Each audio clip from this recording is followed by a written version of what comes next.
Komunikasi merupakan proses penyampaian informasi, ide, atau pesan dari pengirim kepada penerima dengan tujuan mencapai pemahaman bersama.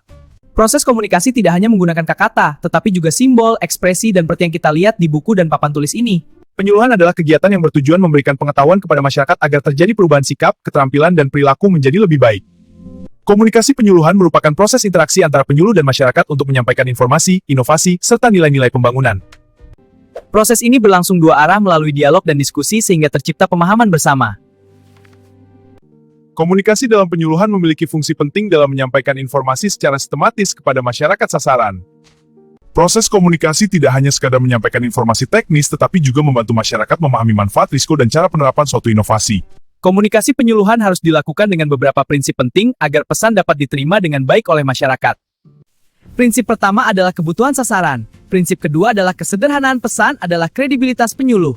Prinsip terakhir adalah keberlanjutan, karena perubahan perilaku membutuhkan proses yang berkelanjutan. Dalam teori komunikasi terdapat beberapa perspektif yang menjelaskan bagaimana proses komunikasi terjadi. Perspektif mekanistis memandang komunikasi sebagai proses linear dari pengirim pesan menuju penerima melalui suatu saluran. Perspektif psikologis menekankan bahwa setiap individu memiliki persepsi yang berbeda terhadap pesan yang diterima. Perspektif interaksionis menjelaskan bahwa komunikasi terjadi melalui interaksi sosial dan pertukaran simbol antara individu. Perspektif pragmatis melihat komunikasi sebagai sistem perilaku yang terjadi dalam hubungan antar individu. Dalam penyuluhan pertanian terdapat beberapa unsur sel komunikasi yang digambar bohlam ini, dan tentu saja tujuan yang jelas. Unsur pertama adalah komunikator, yaitu penyuluh yang menyampaikan informasi. Unsur kedua adalah pesan, yaitu materi atau informasi yang disampaikan kepada masyarakat. Unsur ketiga adalah saluran komunikasi seperti pertemuan kelompok, media cetak, atau media digital. Unsur keempat adalah komunikan, yaitu masyarakat atau petani sebagai penerima pesan. Unsur terakhir adalah efek komunikasi, yaitu perubahan pengetahuan, sikap, dan perilaku setelah menerima informasi. Apabila semua unsur komunikasi berjalan dengan baik, maka proses penyuluhan akan berhasil meningkatkan kemampuan masyarakat dalam menerapkan inovasi dan memperbaiki kesejahteraan mereka. Dalam proses penyuluhan, sering terjadi hambatan komunikasi yang dapat mengganggu penyampaian pesan. Hambatan pertama adalah perbedaan bahasa atau istilah teknis yang sulit dipahami oleh masyarakat.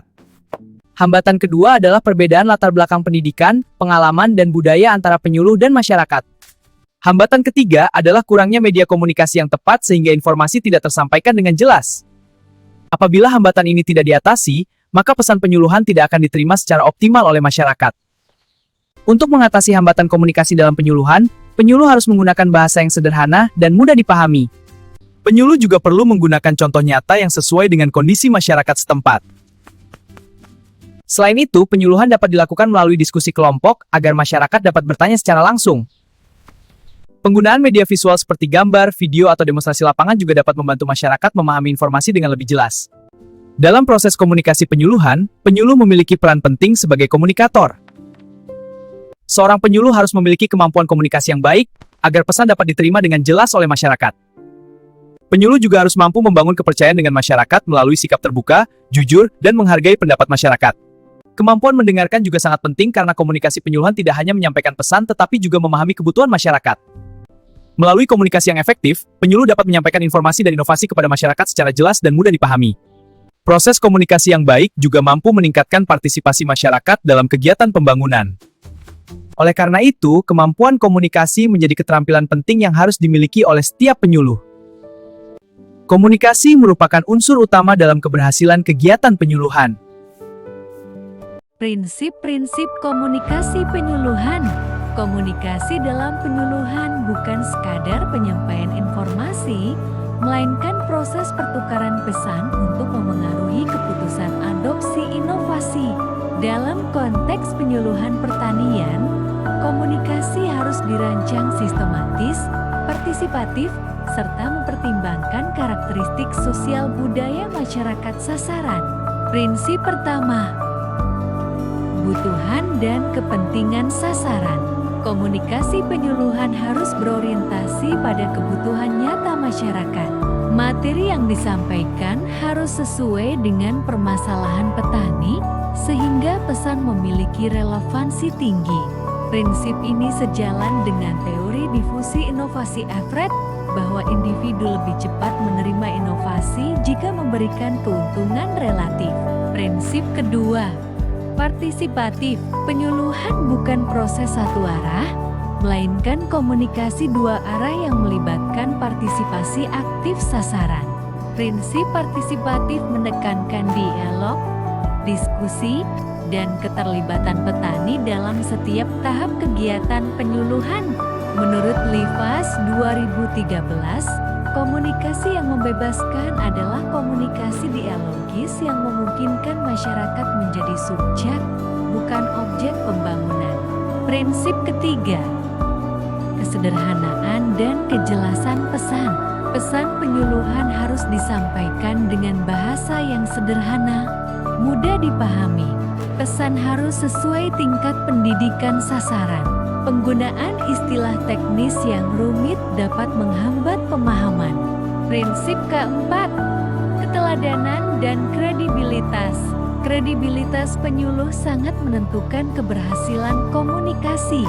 Penyuluh harus memiliki kompetensi teknis, integritas, serta kemampuan interpersonal yang baik. Dalam teori komunikasi sumber, tingkat kepercayaan terhadap komunikator berpengaruh langsung terhadap penerimaan pesan. Prinsip kelima, umpan balik feedback. Komunikasi penyuluhan harus menyediakan ruang umpan balik. Umpan balik agar terjadi klarifikasi dan evaluasi pemahaman.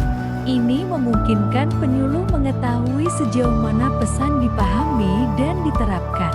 Prinsip keenam, keberlanjutan.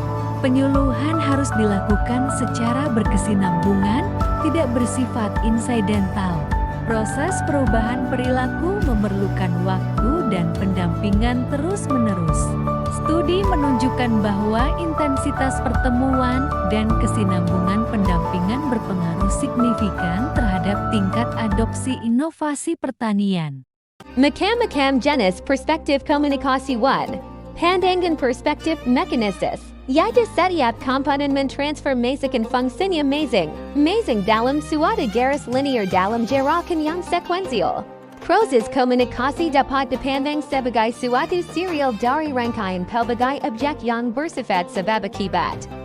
2. Pandangan perspektif psikologis, yaitu subjektivitas manusia mempengaruhi stimulus yang mereka terima dan hasilkan. Setiap orang dapat memodifikasi stimulus yang mereka terima. Persepsi yang datang bersama stimulus diterima secara selektif, karena organisme membuat pilihan terhadap apa yang perlu direspon. 3. Pandangan perspektif interaksionis, yaitu menekankan kepada tindakan manusia dalam masyarakat, memahami diri sendiri dimulai dari orang lain. Individu dapat dipahami melalui kegiatan interaksi dengan sesamanya dalam masyarakat. 4. Pandangan perspektif pragmatis, yaitu pertukaran pesan yang komunikatif bukan pada individu, melainkan pada perilaku individu yang berinteraksi. Perilaku individu dihasilkan oleh perilaku orang lain. Dalam memahami komunikasi sebagai sistem, harus meneliti sistem perilaku. Strategi penyuluhan dalam perspektif komunikasi dan penyuluhan 1. Perspektif komunikasi para ahli komunikasi cenderung menekankan pentingnya proses komunikasi yang efektif, penerimaan pesan oleh audiens, serta pemilihan saluran komunikasi yang tepat dalam strategi penyuluhan berbasis sumber daya komunikasi. Perspektif ahli komunikasi antara lain sebagai berikut. A. Pemilihan saluran komunikasi yang tepat. Model komunikasi ada attention, interest, desire, action, mengemukakan bahwa untuk mencapai efektivitas komunikasi. Pesan harus disampaikan melalui saluran yang paling sesuai dengan karakteristik audiens. B. Komunikasi 2 arah dan umpan balik. Model komunikasi interaktif menggarisbawahi pentingnya umpan balik dalam proses komunikasi. Penyuluhan yang berbasis sumber daya komunikasi harus dapat menciptakan ruang bagi audiens untuk memberikan umpan balik, baik melalui diskusi langsung, survei, maupun platform digital. C. Penyuluhan sebagai proses persuasi menurut Laswell 1948. Komunikasi dalam penyuluhan dapat dipandang sebagai suatu bentuk persuasi yang bertujuan untuk mempengaruhi perilaku audiens. D. Komunikasi visual dan penyederhanaan pesan Mcquail 2010 dalam teori komunikasi massa menekankan pentingnya komunikasi visual dalam memperkuat pesan. Dalam penyuluhan berbasis sumber daya komunikasi, komunikasi visual seperti gambar, grafik, video, atau infografis dapat mempermudah pemahaman pesan, terutama ketika audiens memiliki keterbatasan literasi. 2. Perspektif penyuluhan para ahli penyuluhan berfokus pada bagaimana strategi penyuluhan dapat mengubah pengetahuan dan perilaku masyarakat, dengan memanfaatkan berbagai sumber daya komunikasi untuk mencapai tujuan tersebut. Perspektif ahli penyuluhan antara lain sebagai berikut. A. Penyuluhan sebagai proses interaktif dan partisipatif. Penyuluhan yang efektif harus berbasis pada komunikasi dua arah yang interaktif dan partisipatif. Penyuluhan tidak hanya bertujuan menyampaikan informasi, tetapi juga mengajak audiens terutama petani atau masyarakat sasaran untuk aktif terlibat dalam proses perubahan. B. Pendekatan kontekstual dan berkelanjutan. Penyuluhan yang sukses harus mempertimbangkan konteks lokal dan sosial budaya dari audiensia. Oleh karena itu, strategi penyuluhan berbasis sumber daya komunikasi harus bersifat fleksibel dan dapat disesuaikan dengan kebutuhan, tantangan, dan karakteristik masyarakat sasaran. C. Pemberdayaan dan penguatan kapasitas. Teori difusi inovasi menyatakan bahwa keberhasilan penyuluhan tergantung pada seberapa baik individu atau kelompok dapat mengadopsi dan menggunakan informasi baru untuk memecahkan masalah mereka. Teori yang mendukung komunikasi dalam penyuluhan 1. Penyuluhan berbasis sumber daya komunikasi menempatkan komunikasi sebagai aset strategis yang mencakup sumber daya manusia, pesan, media, teknologi, sosial, dan regulasi. 1. Teori difusi inovasi, Diffusion of Innovations Theory. 2. Teori dari Everett M. Rogers ini menjelaskan proses penyebaran inovasi melalui saluran komunikasi dalam suatu sistem sosial. Dalam penyuluhan, teori ini menekankan peran penyuluh, media komunikasi, dan jajaring sosial sebagai sumber daya utama. Teori komunikasi pembangunan, Development Communication Theory. Teori ini dikemukakan oleh Wilbur Schramm dan Daniel Lerner. Teori ini melihat komunikasi sebagai instrumen strategis untuk mendukung perubahan sosial dan pembangunan. 3. Teori partisipatif dalam komunikasi, Participatory Communication. Teori ini dikemukakan oleh Paulo Freire dan Jan Servis. Teori ini menekankan dialog, kesetaraan, dan keterlibatan aktif masyarakat sebagai subjek komunikasi, bukan objek. Theory. 4. Teori belajar orang dewasa, Andragogy. 5. Teori ini dikemukakan oleh Malcolm Knowles. Teori ini menyatakan bahwa orang dewasa belajar secara efektif jika pembelajaran relevan dengan pengalaman dan kebutuhan mereka. Teori sistem sosial, Social System Theory. 6. Teori modal. Teori ini dikemukakan oleh Talcott Parsons. Teori ini memandang masyarakat sebagai sistem yang terdiri dari subsistem saling terkait, termasuk sistem komunikasi Sosial, Social Capital Theory. Teori ini dikemukakan oleh Pierre Bourdieu, Robert Putnam. Modal sosial mencakup kepercayaan, norma, dan jaringan yang memfasilitasi koordinasi dan kerjasama. 7. Teori media dan ekologi komunikasi, Media Ecology Theory. 8. Teori ini dikemukakan oleh Marshall McLuhan. Teori ini menekankan bahwa media bukan hanya saluran, tetapi membentuk cara manusia berpikir dan berinteraksi. Teori knowledge management dan knowledge sharing. Teori ini dikemukakan oleh Nonaka dan Takeuchi. Teori ini menekankan pengelolaan pengetahuan eksplisit dan tacit melalui proses komunikasi. Unsur-unsur komunikasi dalam penyuluhan pertanian. Komunikasi terdiri atas beberapa komponen yang saling berkaitan dan membentuk suatu sistem yang utuh. Setiap unsur memiliki fungsi spesifik dan saling memengaruhi satu sama lain dalam menentukan keberhasilan proses komunikasi. Unsur pertama adalah komunikator, yaitu pihak yang menyampaikan pesan. Dalam konteks penyuluhan pertanian, Komunikator adalah penyuluh pertanian atau fasilitator yang memiliki tanggung jawab mentransformasikan ilmu pengetahuan dan teknologi kepada petani. Unsur kedua adalah pesan, yaitu informasi atau materi yang disampaikan kepada komunikan.